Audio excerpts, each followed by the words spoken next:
Today is August 14th, 2024, and this is William Michael of the Classical Liberal Arts Academy, and I'd like to take some time for the sake of parents and students in the Academy to talk about the development of the program as it relates to assessment.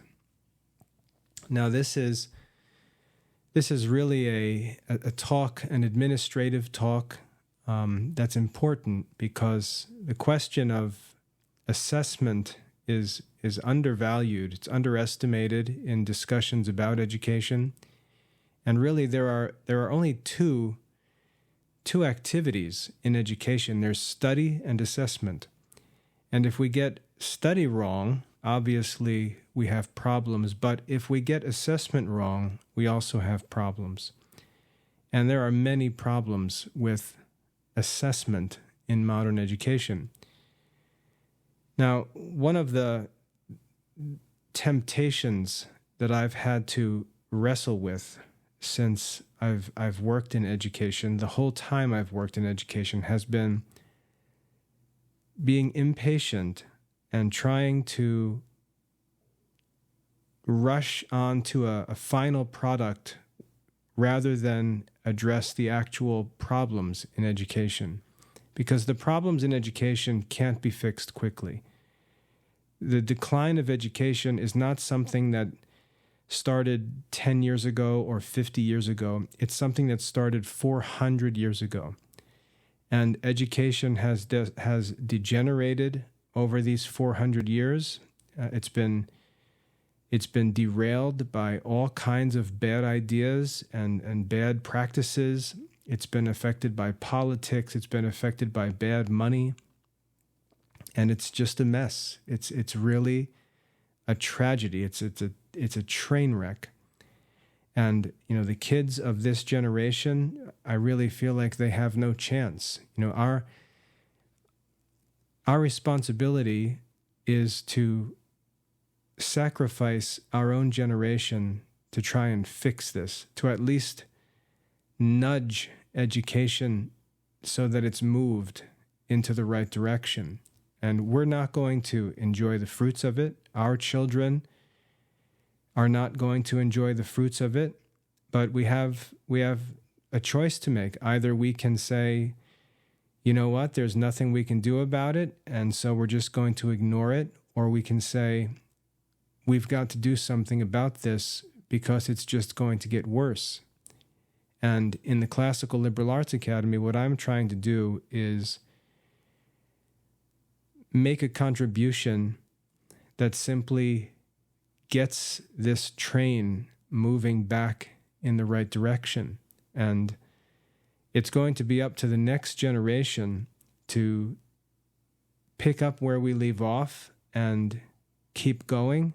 And maybe the next generation will start to enjoy the fruits of it. But this is a heavy and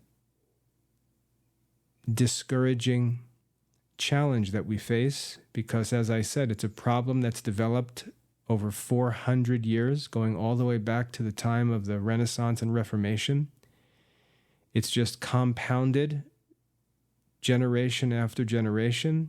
It's got layers and layers and layers of philosophical errors, of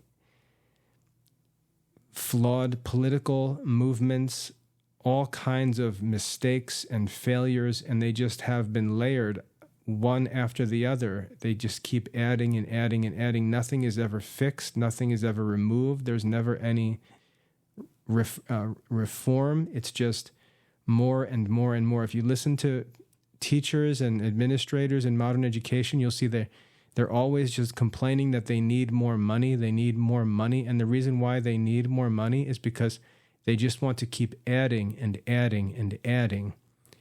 And nothing is ever taken away. Nothing's ever fixed that's broken. They just keep adding and adding and adding at public expense, to the point that private schools can't even function anymore. So I'd like to just explain these two parts of education, and most importantly, I'd like to talk about assessment. And if you're not really interested in education, then this is going to be a boring talk. But if you really want to think about and talk about how education can be improved, this is, as I said, one of the two tasks in education. There's study and then assessment. And we've got to get them both right. When I look at assessment, let me just say this. When we go back to older schools, we saw these two tasks very clearly. There was study and there was assessment. And that's all that there was. The way that it worked was the schoolmaster usually had some textbooks that contained the content to be studied, and he would simply give the students an overview of what to study. He might dictate the content to them, and then he would leave them for a time to study it, whether it's to memorize it, to just recite it, to work on exercises, whatever the content was. He would give them time to work on whatever was assigned to them. And then he would assess the quality of their study through what was called a recitation. He would simply ask them to either repeat the lesson, or he would ask them specific questions about the content and examine whether they had studied it sufficiently to move on to the next bit of the study. And they would just they would just do that day after day after day, and students would move at their own pace, and the teacher, the schoolmaster, would just group a number of students together who were close to one another, and that was all that was meant by the idea of grades in school.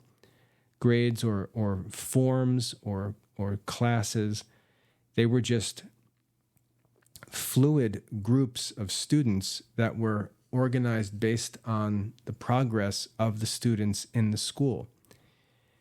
There was just study and recitation, study and recitation. That's how school worked. They didn't have school supplies. They didn't have online exams or tests. They didn't have Scantrons, no multiple choice questions.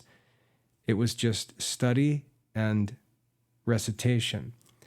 Some teachers argued, and I agree with these teachers, some teachers argued that written assessment was better than oral assessment for a number of reasons. Number one, they said the recitations were good and effective. It allowed you to see which students learned the material and which didn't. No way to cheat on a recitation. But once the recitation was over, it was like smoke. It was gone, and it was not good for records, and it really only focused on the information of the lesson, whereas a written assessment, not only could it be kept, it could be saved as a record of the student's mastery or progress, but a written assessment, a written recitation also allowed other studies to be examined. Grammar, punctuation, handwriting, and so on. So there were many teachers who argued that written assessments were better than oral recitations because it allowed more of a comprehensive examination and it allowed for records to be kept. But where study materials were difficult to come by, the oral recitation allowed a teacher like the old Jesuit schoolmasters to have a school that cost students nothing, a private school, where they could have hundreds of students and just one or a few Jesuit teachers run the whole entire thing with almost no money.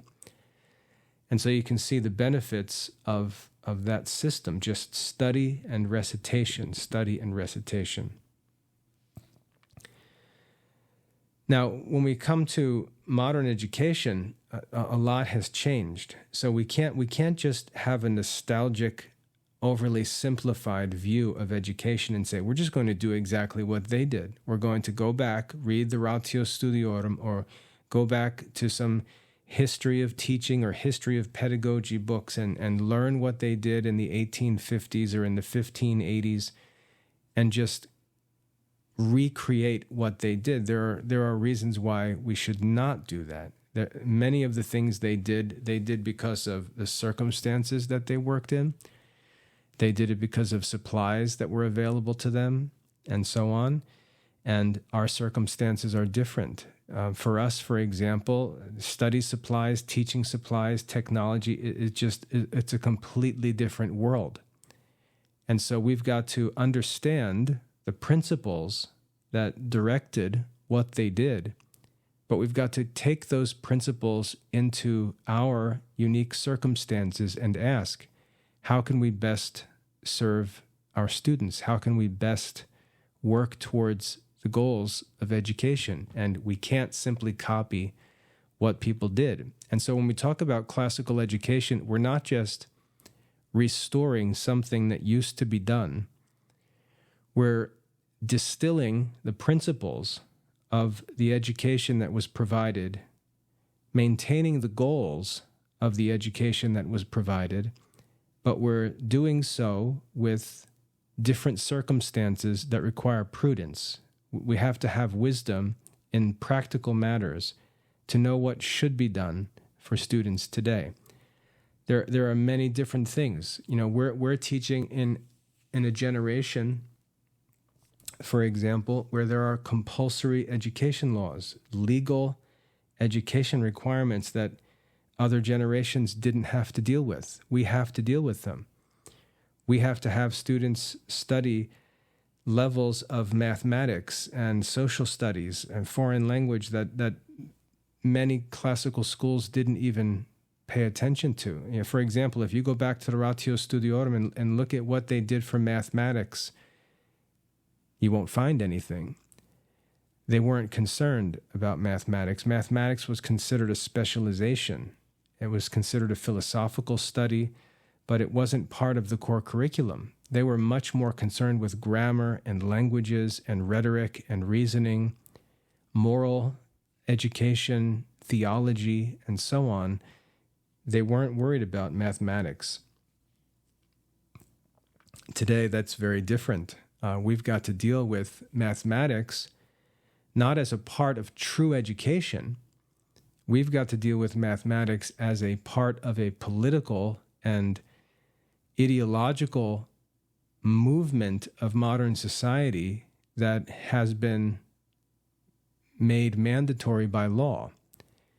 So we've got to deal with that challenge, and it's a complicated task that we have, and that's why we can't just live like Amish people. We can't just go back and act like American colonists. We can't go back and try to imitate Catholics who lived in the 1800s or in the 1500s. We've got to be Catholics living in the 21st century in our own circumstances, knowing the principles, understanding the goals, and pursuing them in our own unique way. And that's a challenge that many Christian families are too lazy to accept. They don't want to face that challenge. They don't want to solve problems. They don't want to think through practical details. They just want to copy. They want to go back with a nostalgic, sort of rosy-eyed look at the past and do something that they pretend was done in the past but wasn't. And that's part of the problem with that approach, is that much of what they do is not even true.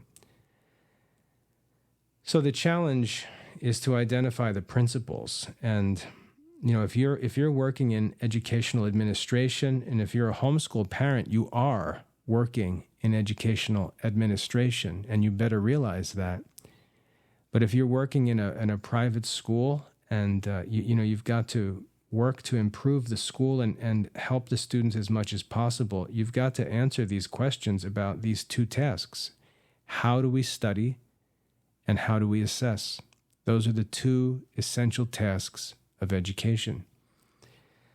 So in the Classical Liberal Arts Academy, obviously our curriculum is almost entirely filled out, almost entirely laid out. I mean, there are a few gaps that I'm not happy with, that I'm still working to find solutions for.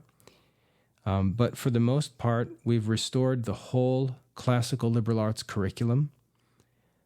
We've restored classical philosophical studies. We've restored scholastic theological studies. We've restored humanities studies. We've also added a complete modern curriculum with English language arts, foreign language arts, mathematics, modern sciences, and social studies. So the curriculum side of things is pretty amazing, and thanks be to God, we've got books that are available in the public domain. So cost of study materials is no object to us. We don't have to worry about how much money our students have or how many books they can afford, which was a limitation on education all through history. We don't have to run fundraisers and do all kinds of annoying nonsense to get enough money for kids to have books. That's not even a concern. We're blessed with access to study materials that cost us nothing. Some of the best study materials ever produced in history, many of which would cost families thousands and thousands of dollars to try to collect in print. We have them available for our students for free. So that's an amazing advantage we have, one of those unique circumstances. We don't have to worry about how much a certain book costs. We don't have to choose an inferior book because it's cheaper. We can choose the best book with no regard for how much it would cost for our students to access. So that's one of those issues that radically changes things. We often get parents who contact us and say, "Oh, do the students have to study online, or is it in the book? Do they get to study with books?" And they complain about studying online. But these parents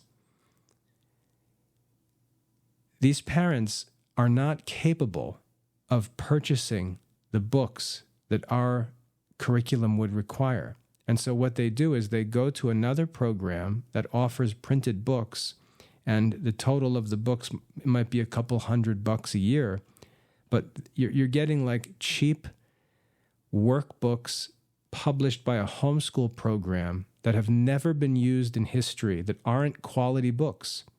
And so we're comparing apples with oranges, and I just need to let those parents go do that because they just aren't reasonable. They don't understand what we're comparing.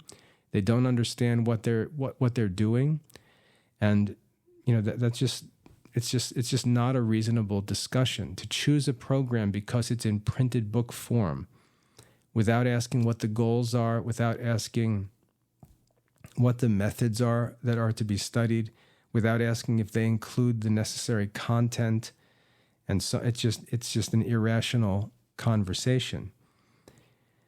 But one of the greatest benefits we have, thanks to the technology that's developed, is that we can have students access study materials that their parents would not be able to afford if they had to buy them in printed form. So we've got all the curriculum laid out, all the curriculum content, the study materials, and so on. And that brings us, like I said, to assessment. And the question is, how do we assess? And I want to just continually draw your attention to the idea of recitation, because recitation is like the simplest form of assessment.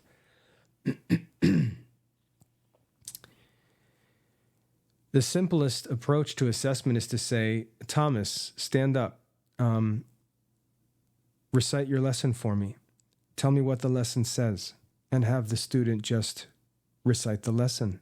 That's the simplest and most perfect form of assessment that's possible. And really, the only reason we do anything else is because we just can't afford to do that for every student in every subject in every lesson. So we go to these other methods of assessment for practical reasons, just for logistical reasons. But we can ask the students to write a summary of what they've studied. We can have written recitations, as it were. And what I want to promote in the Classical Liberal Arts Academy is, with each lesson, there will be a general assessment. And this is sort of the first wave of assessment, the first line of assessment. A general assessment. And a general assessment is very simple. A student's assigned a lesson to study. And then the student is asked very simple questions, open-ended questions that a student who studies can answer and a student who does not study cannot answer. Very simple. So for example, let's say we're studying a lesson in Latin grammar. I can ask the student very simple questions. Identify the lesson you're studying. And he can say, I'm studying Latin grammar, lesson 1, which covers the first article in Gildersleeve's Latin grammar. Great. He knows what he's studying. A student who doesn't study wouldn't even know that. So he identifies what's being studied. Then I can ask him to simply summarize the content of that lesson. You know, you've studied that first article, you've studied that first lesson. Yes. Okay, go ahead and tell me what that article contains. A student who has studied will be able to do that. He may even have the whole thing memorized. A student who has not studied will not be able to do that. We don't have to get complicated or fancy with the assessment. We don't have to have some wild high-tech exam system. It's very obvious when a student has studied and when a student has not studied. The other benefit is that you can't cheat on questions like these, and the further questions in the general assessment make this clearer.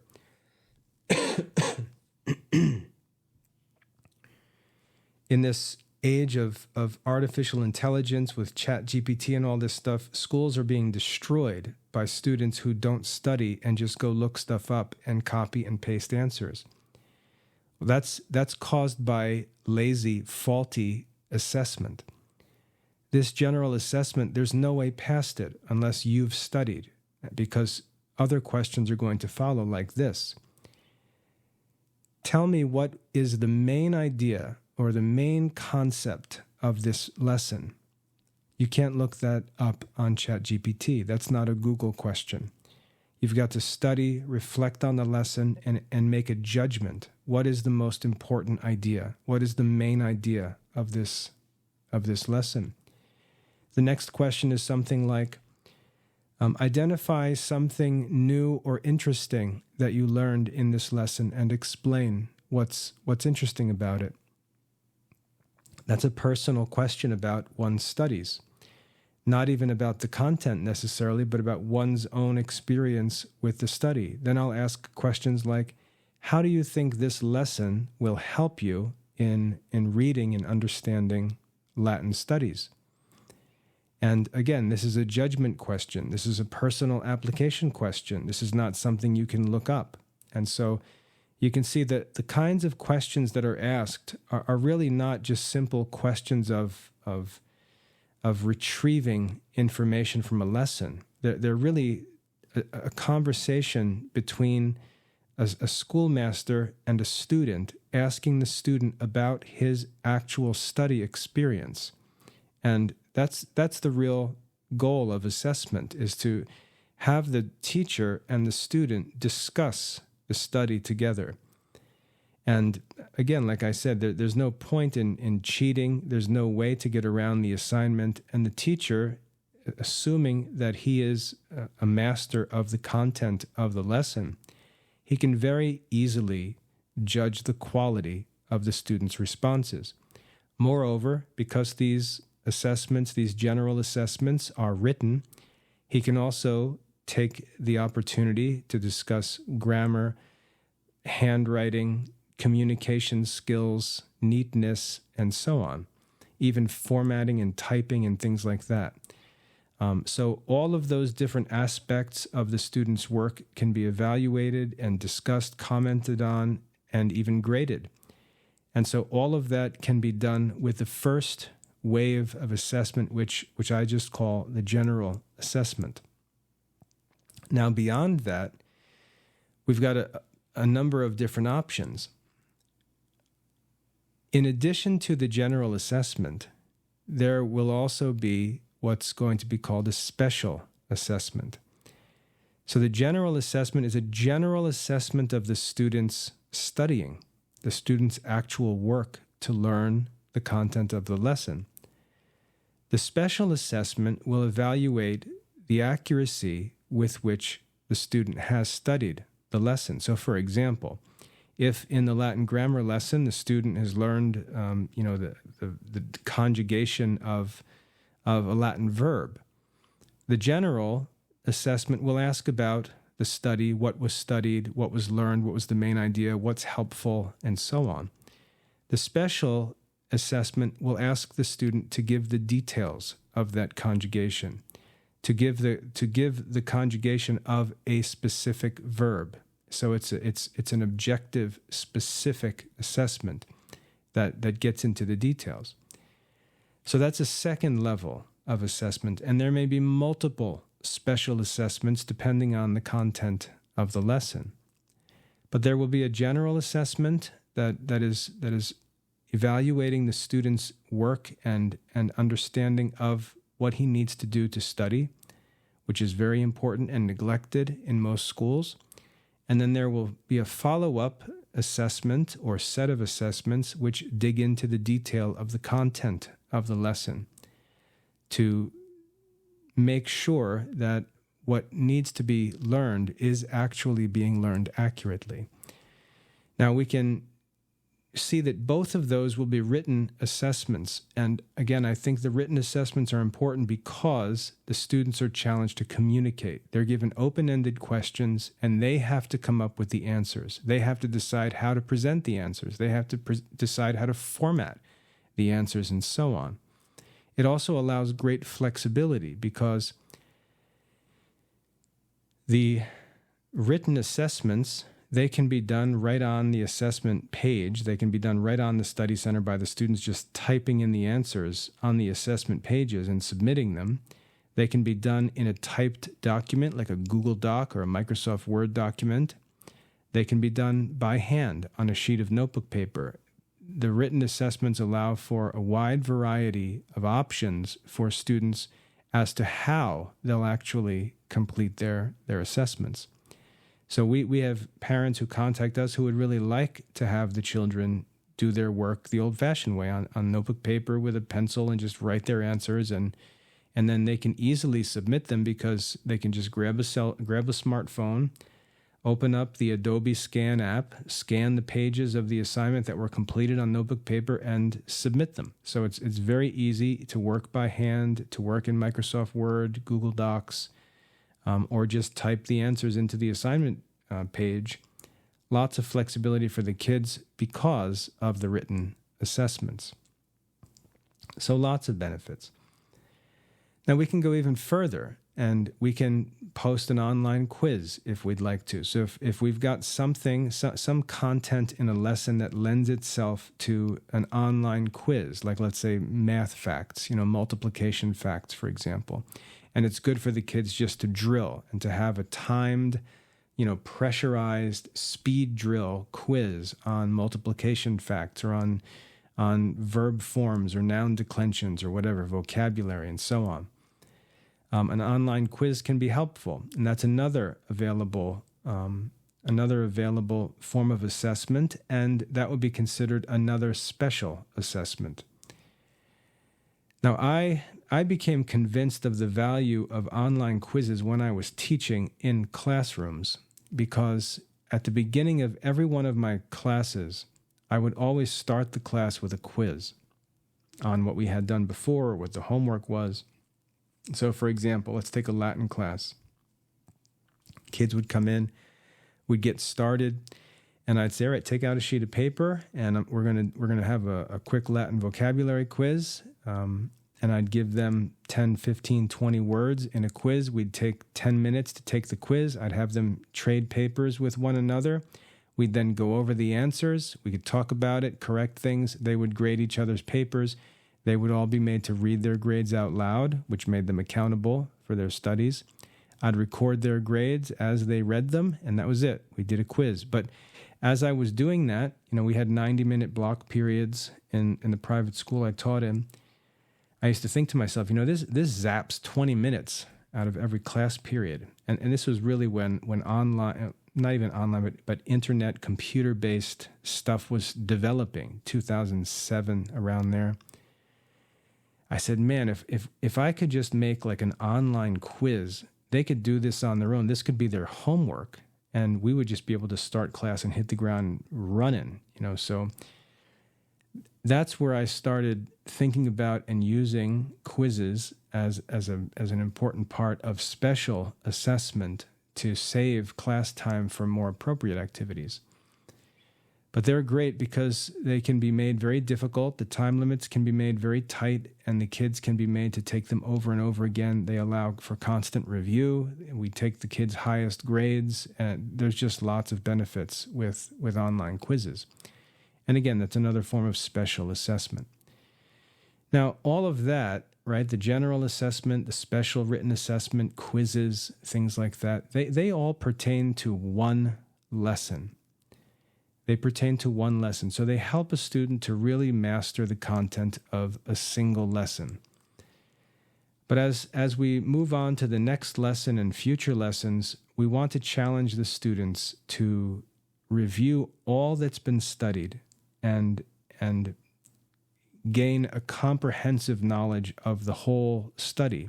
And so it's good to have tests which assess multiple lessons.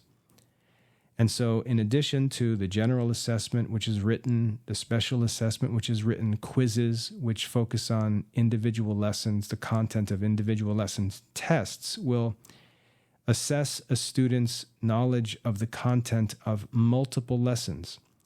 So that's another form of assessment, the test. And the test, again, is concerned with students reviewing and gaining a cumulative knowledge of multiple lessons, which are examined together on a single test.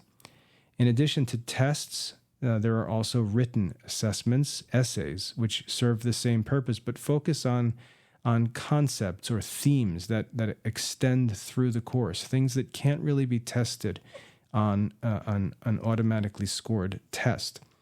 So that now brings us to 5 different forms of assessment: the general written, the special written, quizzes, tests, and essays. And then in addition to that, we've got exams, which assess an entire portion, a cumulative assessment for an entire portion of a course. And again, challenge the students to review, draw everything together, keep everything in mind, and really master the whole course or the whole subject. That's the purpose of an exam. And so we normally give exams halfway through a course and then at the end of the course as the final mastery examination. So that gives us a complete set of assessments for these studies. And you can see that we can do these things today because of the resources available to us. We can do the general assessment and the special written assessments because of the tools that we have: Google Docs, Microsoft Word, online text submission assignment boxes, apps and smartphones that can scan documents and submit them as PDFs. All of these tools we have give us great flexibility for how to handle this work, process these documents, and so on. The technology of the study center also gives us the opportunity to create automatically scored online quizzes and tests, which is great for the students for drilling, great for the teachers to save time, and allow the teachers to focus on assessments that really require their judgment and evaluation. And then we can provide larger scale essay assessments using those same tools, and then midterm and final exams. Plus, because of the technology of the database, collecting all of the results, collecting all of the grades, automatically calculating all of the overall course grades and averages of different kinds of assessments, we were just given such a better view of overall student progress. And as long as these assessments are all significant in their own unique ways, and they're not just busy work, they're not just meant to fill the gradebook, but they have their own purposes to fill, that final gradebook now gives us a very clear and useful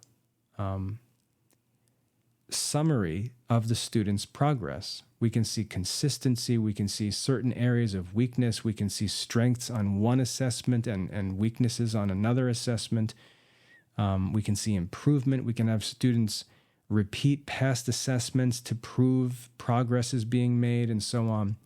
Just really powerful tools at our disposal, which schoolmasters didn't have in the past. And that's why, as I said, we don't want to simply copy and paste what was done in the past. We want to take the principles, understand the goals, then look at our unique circumstances and put together the best educational program possible. So in the Classical Liberal Arts Academy now, what I mentioned earlier was that one of the temptations that I wrestled with, didn't wrestle very well. I actually failed to wrestle enough. But I would try, as a course got started, I would try to introduce all of those forms of assessment as we went along. And it was just too draining, too slow for development. What I've learned over time is to publish the whole course first. Get all the study materials together, lay the whole entire course out, all of the content, make it all accessible to the students, and then simply publish the general assessments and say, there, you can study and you can demonstrate your learning with a simple general assessment. Go. And students can get to work and get through the courses. Now, some might raise their eyebrows at that and say, well, isn't that an easy way to get through the study? I mean, these kids are not really being thoroughly examined. What I'd like you to think about is, who is going to do this? The students who do this are the best students. These students, if you were to give them 20 assessments, they would get high scores on all of the assessments. They're the best students. They're the zealous students. They're the trailblazer students. They're ready to rip. And all they need, the general assessment is almost all they need to demonstrate their mastery, because when they complete those assessments, they're going to provide so much clarity and detail, because they're great students, that little assessment is going to be needed beyond that general assessment. The special assessments and the others are really needed because of the students who can squirm their way through a general assessment but really don't know the content. All of those special assessments are intended to catch those kids and not let them move on until they've really proven that they've mastered the content. So what I've learned from experience is to lay out the whole course, make all the study materials available, and then publish all of the general assessments so that the best students can just get to work and go. And I know this because that's the kind of student I am. I really don't need my teacher to help me. I don't need to be babied. I'm not going to cheat. I'm not going to cut corners. I want to study. And so if you give me a general assessment, the way that I like to study, I'll be able to demonstrate on that general assessment that I've mastered the content of the lesson. And so for students who work like me academically, they have the opportunity to just go. And many of our students are doing that. They're just buzzing through courses, making use of general assessments. And I had to learn the hard way to just get the whole course published with general assessments as the first step in putting together the curriculum. And now as the Academy's curriculum fills out, I'm doing that for every course that goes up. Every course that goes up, all the lessons are being published and general assessments are being made available right from day one. That also allows students who get started to, have tons of work to do. They can just get to work, start studying, start moving through the course, and then I can add special assessments. As I see the results of the general assessments, I can see the weaknesses, I can see the difficult areas of the lessons, and then I can create special assessments that really zero in on those weaknesses and make sure that the students aren't skipping over things or getting around things too easily. So having the general assessment first also allows me to create meaningful, valuable special assessments. And that goes from that second written special assessment all the way up through quizzes, tests, essays, and exams. So it really directs all of the other assessment work that needs to be done. Now, as all of this stuff is put together, my principal work, and this is another thing that modern schools have wrong, my principal work as a schoolmaster is not teaching. My principal work as a schoolmaster is reviewing student assignments that have been submitted, reviewing assessments. That's the principal work of the schoolmaster. And it's funny because when I studied the Ratio Studiorum, way back 2007, 2008, I was already reading that. I remember reading about the schoolmaster seemingly spending all of his time reviewing student themes, going over student written work. And I thought that was kind of weird. It talked about how the teacher may give what was called a prelection, or sort of an introduction to the studies, to introduce what was to be studied, explain how to study it, and then he would leave the students to work on it. And then he would spend his time grading papers. And I thought that was kind of strange, not like modern schools. There's not this like central teacher who stands in front of the class and dominates the whole day. And as I read more and more about the science and art of teaching, I learned that that's actually bad teaching, because the students are not actually being made to study. And that's how I felt about teaching. So I was encouraged by that. But now, as I lay these things out and develop this with all of this experience, I see that the principal work of a school teacher is reviewing student work carefully, completely, allowing the students to redo things, offering feedback.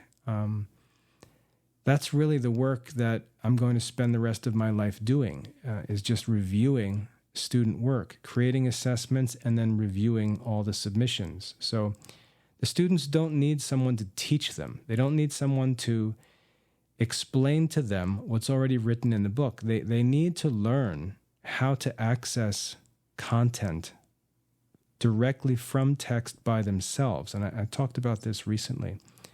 They need to learn to be able to read, to memorize, to study. They need to learn how to study, and the assessment questions guide them in study. So, for example, I'll ask the kids, what new vocabulary words are encountered in this lesson? Any unfamiliar words you come across? Well, jot them down here, look them up in a dictionary, and write their meanings. So develop your vocabulary. Don't just skip over a word. Don't say, I don't know what that word means. That's part of studying, is to jot those words down, go look them up, find out their meaning, and add them to your vocabulary. That's a secondary or corollary benefit of your studies, is building your vocabulary.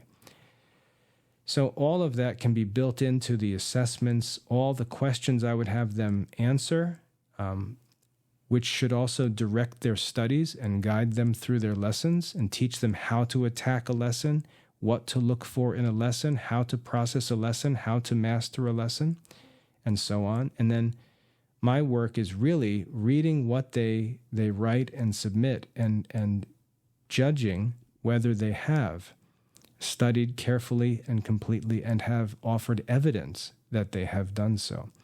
So as I talk about reforming education, there's just so much that needs to change. And that's why when friends contact me who are school teachers, they're working in existing schools, they're administrators in existing schools, and they ask, how can it's really hard to tell them that I don't think you can just fix existing schools, because there are just layers, and it's like digging up an ancient civilization. There is just layers and layers and layers of ruins. And when one city is destroyed, they just build a new city on top of it, and then another one on top of that, and you've just got this mound of ruined, destroyed nothingness that really needs to be bulldozed and cleared so that a house can be built on the rock again.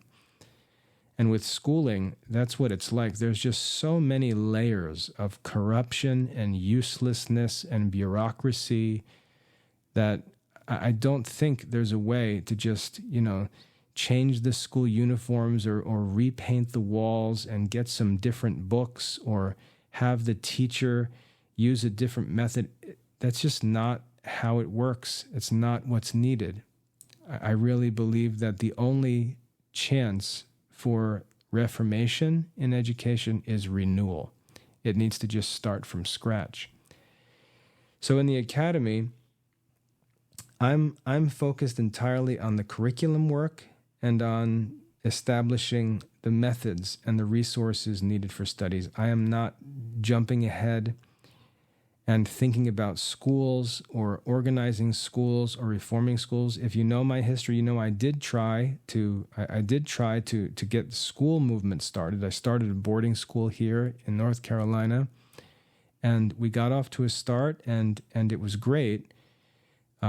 But as I started working with the kids, I realized there is just so much work to be done. There's so much curriculum work that needs to be done. And it was like, the more I did, the more I realized needed to be done. And the hole just got deeper and deeper and deeper. And I realized if I don't devote myself entirely to the curriculum work, we're just never going to make progress. And so in 2017, I said, look, it's just not the right time for a school because there's too much foundation work that needs to be done. We're nowhere even close to being ready to run schools or create school options.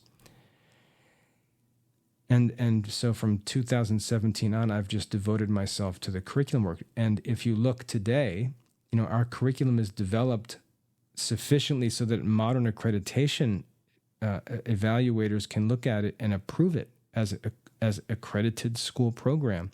That's how far the development's come. But we're still not even close to what's possible and to what can be done and what God helping us will be done in coming years. So we're close. A lot of things are coming together very quickly.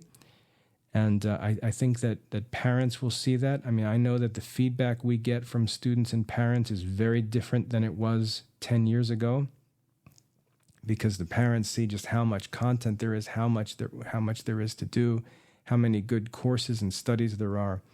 But now what we're really working on is establishing all the general assessments and then slowly adding the special assessments and just continuing to develop certificate programs, study plans, and so on, with the goal being in coming years to have a complete classical Catholic curriculum from the very beginning to the very end that is broken down all the way to specific lesson tasks, as you see the study plans that I published this summer, with all of the corresponding assessments and the different levels of assessment, so that really the only work that needs to be done moving forward will be the review of student assignments, the review of assessment work.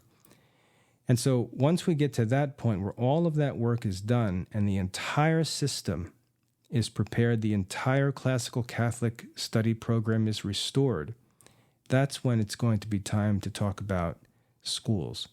I don't know if that'll be my job or if that'll be left to someone else, but I know that it's not time for that yet, and homeschooling for us is the most effective means of getting started and giving our kids the opportunity to get started, exposing them to these studies.